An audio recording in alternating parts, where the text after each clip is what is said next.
lot. Told him fuck 12, fuck SWAT. Job interview.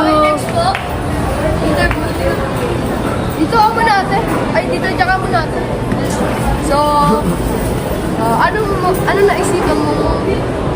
Ano naisipan mo kahit pinapunan? Trabaho.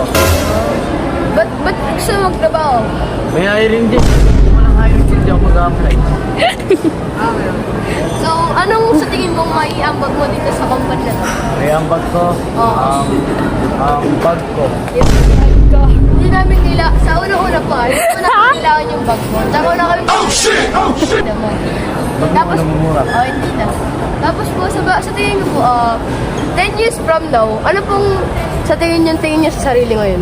Ginagawa niyo? Ewan ko. Huwag ko pa rin. Gusto mo ikaw bunutak na. Ayusin mo kasi yung salita mo. Oo na. Tapos ayusin po natin yung words mo po. Pwede po kayo maging formal. Okay. Oh, formal pa. Gusto kong formal kasi dapat po yung words natin hindi pang kantos.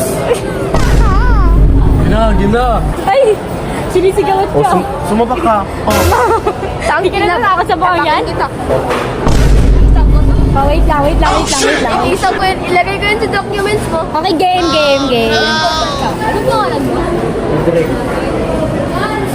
Oh, full name po. Only po. Gwen Stephen Garabides. Pwede naman pala maging formal pre. Ayusin mo lang yung mga words mo. Pangkanto kasi. Oh, tama. Bubulong yan. Oh, ito rin bubulong ko. Ay, di mo marinig. Bulong nga, di ba? Di mo marinig. Oh, bubulong pa yun. Okay, kumawala Ikaw, ito. bubulong rin. Parang mo. Okay, game. Oh, wait lang. Lumalabas si Bonita. Nabita pa na! Kung papipiliin ka, Oh, diskarte o diploma? diskarte. Okay. Basta diskarte, pinili ko, di ba? Kasi nakalagay sa documents mo, Diploma.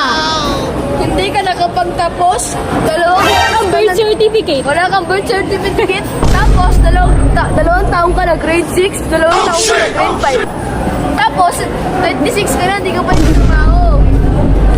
May paki ka sa buhay ko. Ayun lang.